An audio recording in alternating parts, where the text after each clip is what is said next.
Assalamualaikum warahmatullahi wabarakatuh. Selamat siang pemirsa. Beberapa menit ke depan, saya Raya Gautari akan menemani pemirsa dalam acara karakteristik batasan geografi Minangkabau. Baiklah, saya akan masuk pada berita pertama yang berjudul Wilayah Rantau.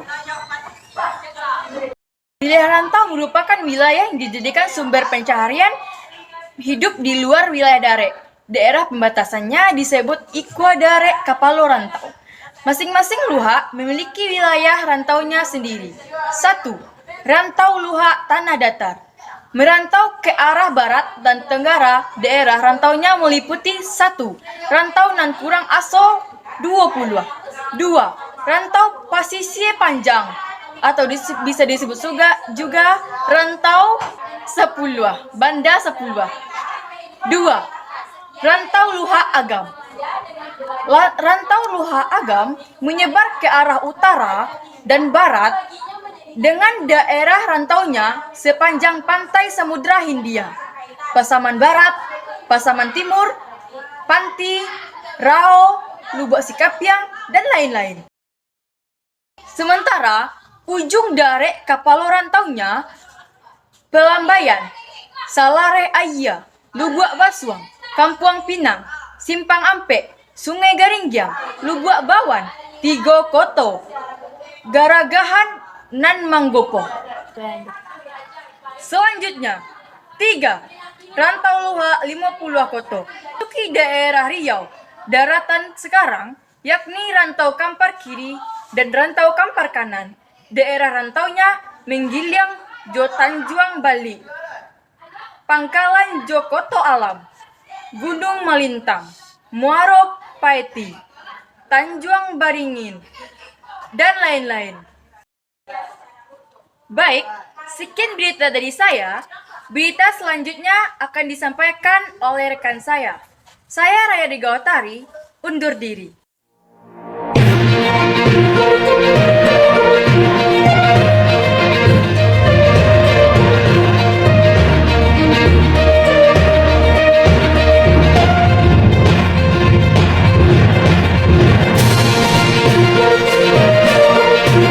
Assalamualaikum warahmatullahi wabarakatuh. Terima kasih kepada rekan saya yang telah memberi kesempatan kepada saya. Sebelum masuk pada berita yang akan saya bawakan, perkenalkan, nama saya Fadila, akan membawakan berita wilayah pesisir. Wilayah pesisir membentang sepanjang pantai barat Sumatera, mulai dari Tapanuli Selatan atau Sumatera Utara hingga Muko-Muko atau Bengkulu. Pesisir ini dibagi dua pula, yaitu pesisir Tiku Pariaman dan pesisir Pasaman. 1. Pesisir Tiku Pariaman. 1. Tiaman lawe meliputi Kasang Jo Duku, Sintua Jo Lubuk Aluang, Sunua Jo Kuretaji, Toboh Jo Pakhandangan, Tiku Jo Pariaman, dan lain-lain. 2. Padang Salapan suku meliputi Lubuk Kilangan, Nan 20, Bawah Limo, Bawah 9, Sungai Sapiah, Lubuk Minturun, Koto Tangah, Lubuk Buayo. 3. Ranah pesisir meliputi Silawi Jo Lunang, Indropuro Jo Ayah Haji, Punggasan Jo Sungai Tunu, Labuan Balai Salasa, Surantiah Jo Sungai Sirah, Lakitan Jo Koto Baru, dan lain-lain. 2. Pesisir Pasaman, Sasak Jo Kinali, Pari Batu Jo Koto Baru, Padang Tujah Jo Awa Kunyang, Lubuk Pudian Jo Aye Gadang, Sontang Muaro Kiawai, Sungai Awa Jo Ujung Gadiang, Pari Jo Aye Bangi, Pinaga Jo Kajai, dan lain-lain. Sekian berita dari saya. Berita selanjutnya akan disampaikan oleh rekan-rekan saya. Saya Fadila, ingin undur diri.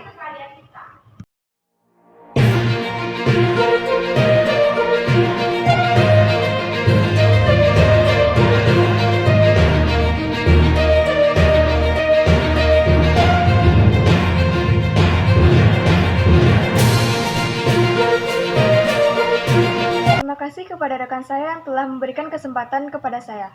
Sebelum masuk pada berita yang akan saya bawakan, perkenalkan saya Dian Eka Nitra Badani akan membawakan berita kebudayaan Minangkabau. Koen Jaraningrat pada tahun 1980 mendefinisikan kebudayaan sebagai keseluruhan sistem gagasan, tindakan, dan hasil karya manusia dalam rangka kehidupan masyarakat yang dijadikan milik manusia dengan belajar.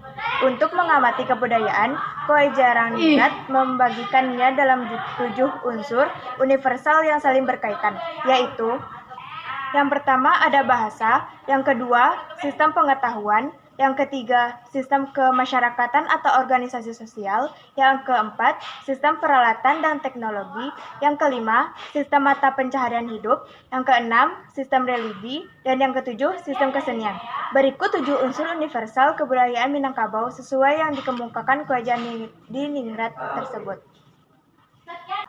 Yang pertama, bahasa. Orang Minangkabau memiliki bahasa sendiri yang disebut bahasa Minang atau Baso Minang. Bahasa Minangkabau memiliki banyak dialek, bahkan antara kampung dalam satu negari saja berbeda-beda. Guru besar linguistik dari Universitas Andalas, Profesor Nandra, dalam penelitiannya mengemukakan di Sumatera Barat terdapat 8 dialek bahasa Minangkabau, yang masih bisa dibagi lagi dalam beberapa subdialek.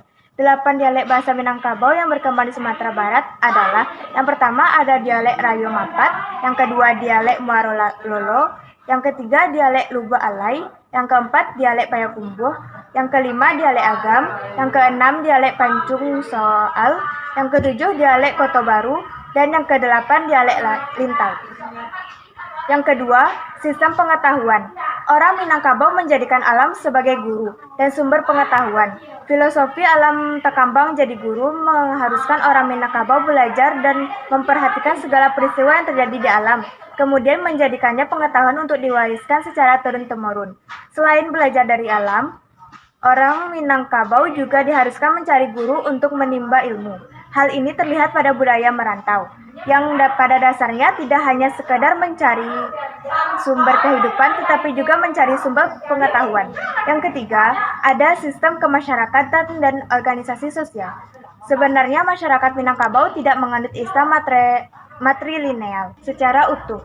Karena basuku Kamandeh dan Badusana Kaya, hal ini tertuang jelas dalam adat Minangkabau, seperti peranan bako dalam kekeluargaan. Istilah ranji yaitu garis keturunan menurut tali rahim, silsilah yakni garis keturunan menurut tali darah atau ayah, serta pembagian harta warisan pencaharian orang tua menurut hukum filsafat dalam kekeluargaan.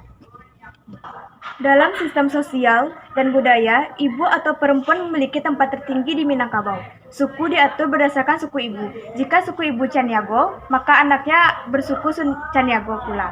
Begitu juga dengan pewarisan harta pusako tinggi. Kesenian.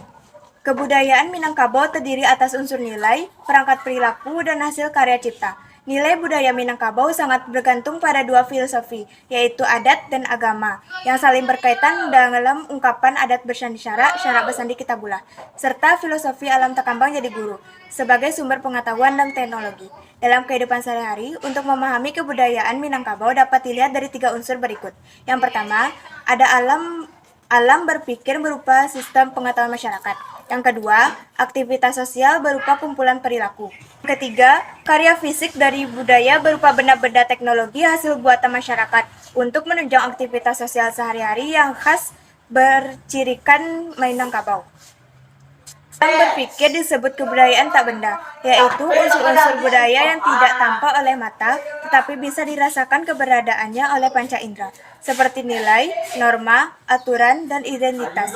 Sedangkan kumpulan perilaku dan karya fisik disebut kebudayaan benda, yaitu unsur-unsur budaya yang konkret, misalnya perilaku dalam adat dan tradisi, rumah gadang, teknologi membaca sawah, kuliner atau masakan, teknologi membajak sawah, dan sebagainya. Dan berita dari saya, berakhir berita saya, berakhir pula acara berita ini. Saya Dian Eka Tanabandani, izin undur diri. Assalamualaikum warahmatullahi wabarakatuh.